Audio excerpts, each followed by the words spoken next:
Black market ಕೂಡ ದರ್ಶನ್ ಬೇಕಾ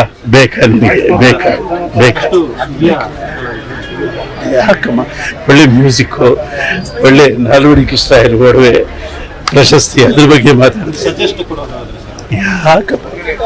ಯಾಕೆ ಪದೇ ಪದೇ ಈ ರೀತಿಯ ಪುನರಾವರ್ತನೆ ಆಗ್ತಿದೆಯಲ್ಲ ಸರ್ ದರ್ಶನ್ ಅವರ ವಿಚಾರ?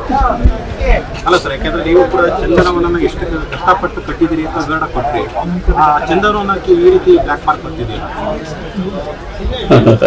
ಸಂಸ್ಕೃತದಲ್ಲಿ ಒಂದು ಒಳ್ಳೆ ಮಾತು, ಅತ್ಯುನ್ನತೆ ಪತನ ಹೇತು.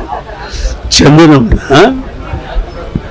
ಎಷ್ಟು ಕೀರ್ತಿಯನ್ನು ಗಳಿಸ್ತು, ಎಷ್ಟು ಪ್ರಶಸ್ತಿಗಳು, ಎಷ್ಟು ರಾಷ್ಟ್ರ ಪ್ರಶಸ್ತಿಗಳು, ಎಷ್ಟು ಗೌರವ, ಎಂತೆಂಥ ಪ್ರತಿಭಾವಂತರಲ್ಲಿ ಹುಟ್ಟಿ ಬೆಳೆದ. ಅಂದ್ರೆ ಆ ಎತ್ತರಕ್ಕೆ ಏರ್ಬೋದು. ಅಷ್ಟು ಎತ್ತರಕ್ಕೆ ಏರಿದ್ಮೇಲೆ ಎಲ್ಲೋ ಒಂದ್ ಕಡೆ ಅಲ್ಲಿಂದ ಕೆಳಗೆ ಬೀಳ್ಬೇಕಾಗುತ್ತೆ. ಹಾಗಾಗದ್ ಬೇಡ. ಅಲ್ಲಿಂದ ಬಿದ್ದದ್ ಕೂಡ ಮತ್ತೆ ಹೇಳೋಕ್ ಚಾನ್ಸ್ ಇದೆ. ಕೇರಳ ಚಿತ್ರೋದ್ಯಮ ಹೀಗೆ ಆಗಿತ್ತು, ಅದು ಈಗ ಉತ್ತುಂಗದಲ್ಲಿದೆ. ಅಂದ್ರೆ ಕೆಳಗೆ ಬಿದ್ದ ಮೇಲಿದೆ. ಚಂದನವನ, ಅದು ಚಂದನವನ ಕಡೆ. ಒಂದು ಮಳೆಗೆ ಮರ ಒಣಗೋದ್ರೇನಂತೆ, ಇನ್ನೊಂದು ಮಳೆಗೆ ಕಾಡು ಬೆಳೆಯುತ್ತೆ.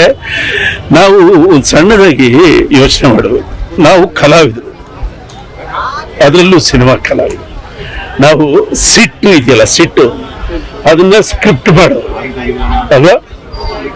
ದ್ವೇಷ ಇದೆಯಲ್ಲ, ಅದನ್ನ ಕ್ಯಾರೆಕ್ಟರ್ ಮಾಡೋದು ನಾವು. ಸಿಟ್ಟು ಅಂದ್ರೆ ಅದೊಂದು ಸ್ಕ್ರಿಪ್ಟ್ ಅಯ್ಯ, ದ್ವೇಷ ಅಂದ್ರೆ ಅದೊಂದು ಕ್ಯಾರೆಕ್ಟರ್ ಅಯ್ಯ. ಆ ತರ ಸಿನಿಮಾದಲ್ಲಿ ತೋರಿಸ್ಬೇಕಷ್ಟೇ. ನಾವು ನಿಜ ಜೀವನದಲ್ಲಿ ಸ್ಕ್ರಿಪ್ಟ್ ಅಂತ ಇರಬಾರ್ದು, ನಿಜ ಜೀವನದಲ್ಲಿ ಕ್ಯಾರೆಕ್ಟರ್ ಹಾಕಬಾರ್ದು. ಇದು ಕಲಾವಿದರ ಕರ್ತವ್ಯ. ಓಕೆ, ದರ್ಶನ್ ನನ್ನ ಮಗು ಅಂತ ತಿಳ್ಕೊಳ್ಳಿ. ನನ್ನ ಮಗು ಆ ತಪ್ಪು ಮಾಡಿದರೆ ತಂದೆ ಎಷ್ಟು ನೋವು ತಿಂತಾನೋ ನಾನು ಅಷ್ಟೇ ನೋವು ತಿಂತಿದ್ದೀನಿ. ಆ ಮಗು ಕೂಡ ಅಷ್ಟೇ ನೋವು ತಿಂತಾ ಇರುತ್ತೆ. ನಾವು ಆತ ಕೊಟ್ಟಿರುವ ಕೊಡುಗೆ ಇದೆಯಲ್ಲ, ಆ ಕೊಡುಗೆ ಕಡೆ ನೋಡೋಣ. ಓಕೆ.